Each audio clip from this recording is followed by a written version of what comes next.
आप सभी ने देखा होगा कि अभी कुछ दिनों से बांग्लादेश की ओर से भारत के लिए कई आर्टिकल छपे हैं जिसमें कहा गया है कि बांग्लादेश भारत की सिविलाइजेशन का पार्ट है। आखिर ऐसा क्यों और किस तरह बांग्लादेश धीरे धीरे इकोनॉमिक क्राइसिस की ओर जा रहा है? भारत इसमें किस तरह बांग्लादेश की मदद कर सकता है या फिर बांग्लादेश भारत से क्या मदद चाहता है? तो आइए समझते हैं इस टॉपिक। हाल ही में हमारे पड़ोसी देश श्रीलंका में जिस तरह से हालात हुए ये तो पूरे विश्व ने देखा है। इस तरह श्रीलंका में गलत नीतियाँ, करप्शन, कोविड पेंडेमिक और रूस यूक्रेन युद्ध के कारण श्रीलंका की जो हालत हुई वो सबको पता है। लेकिन अब अनुमान लगाया जा रहा है कि आने वाले समय में बांग्लादेश के भी वही हाल होंगे जो श्रीलंका के हुए हैं। हाल ही में बांग्लादेश की सरकार ने पेट्रोल के दामों में 52% की वृद्धि कर दी है, जिस वजह से बांग्लादेश की सरकार को डर है कि उनके भी देश में श्रीलंका जैसे हाल ना हो जाए, लोग उग्र प्रदर्शन करने ना लगे। बांग्लादेश का मेन व्यापार टेक्सटाइल का है। बांग्लादेश हर साल काफी सारे कपड़ों का व्यापार करता है और बांग्लादेश यूरोप में हर साल मिलियंस ऑफ डॉलर की कमाई सिर्फ टेक्सटाइल के माध्यम से करता है। जिस तरह श्रीलंका चाय बेचकर और टूरिज्म से पैसे कमाता है, उसी तरह बांग्लादेश भी यूरोप में टेक्सटाइल के व्यापार से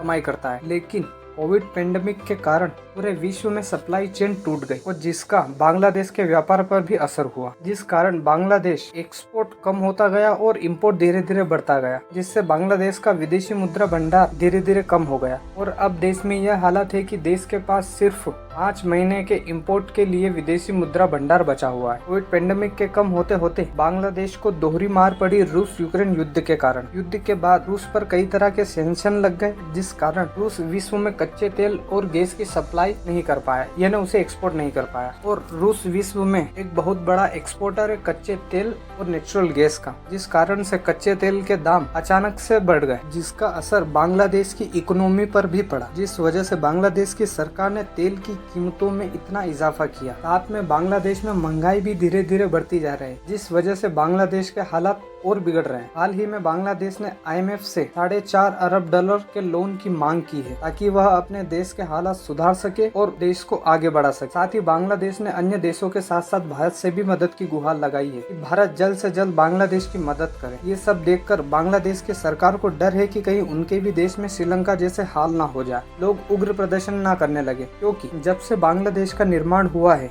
या फिर यूं कहें कि बांग्लादेश पाकिस्तान से आजाद हुआ है, तब से लगाकर अब तक सिर्फ 2 ही लोगों ने बांग्लादेश पर राज किया है। पहली खालिदा जिया और दूसरी शेख हसीना। इन दोनों ने ही अभी तक बांग्लादेश पर राज किया है। तो लोगों के मन में कहीं ना कहीं ये भी है कि इतने सालों से सिर्फ 2 ही लोग बांग्लादेश पर राज कर रहे हैं, जिस वजह से बांग्लादेश की सरकार को डर है कि कहीं लोग उग्र प्रदर्शन ना करने लगे। जिस वजह से बांग्लादेश के मिनिस्टर ने कहा है कि भारत यह इंश्योर करे कि बांग्लादेश में शेख हसीना की सरकार ही बरकरार रहेगी। और साथ ही ये भी कहा है कि बांग्लादेश इंडियन सिविलाइजेशन का पार्ट है। देखिए, भारत के अपने सभी पड़ोसी देशों में, लगभग सभी पड़ोसी देशों में हालत अभी खराब है, लेकिन भारत अपने पड़ोसियों का ध्यान रखता है। जिस तरह हमने श्रीलंका को लाइन ऑफ क्रेडिट दिया, इमरजेंसी बेसिस पे फ्यूल दिया, यूरिया दिया और कई तरह से उसकी मदद करी। अफगानिस्तान को भी हमने दवाइयाँ दी, अनाज दी और उसकी मदद की। उसी तरह हो सकता है कि आगे भारत भी बांग्लादेश की मदद कर सकता है। देखिए, अभी भारत के चारों तरफ पड़ोसी देशों की हालत खराब है। श्रीलंका की हालत खराब है, अफगानिस्तान की हालत खराब है, बांग्लादेश के हालत खराब हो रहे हैं और पाकिस्तान के भी हालत खराब है। पाकिस्तान का तो विदेशी मुद्रा भंडार बांग्लादेश से भी कम है, यानी बांग्लादेश पाकिस्तान के मुकाबले अभी अच्छी स्थिति में है। इसके बावजूद भी भारत अभी एक अच्छी पोजीशन में। इसका कारण है कि भारत की इकोनॉमी किसी एक चीज पर डिपेंड नहीं करती। जिस तरह श्रीलंका चाय के उद्योग से और टूरिज्म के इस उद्योग से पैसा कमाता है और बांग्लादेश टेक्सटाइल के माध्यम से पैसा कमाता है, लेकिन भारत की इकोनॉमी एक किसी चीज पर डिपेंड नहीं करती। भारत की इकोनॉमी अलग अलग चीजों पर डिपेंड करती है। हम आज कृषि के क्षेत्र में आत्मनिर्भर है और अन्य क्षेत्रों में भी धीरे धीरे आत्मनिर्भर बन रहे हैं। टेक्नोलॉजी के माध्यम में भी भारत अभी कई सारा काम कर रहा है और आगे धीरे धीरे और तरक्की करेगा। लेकिन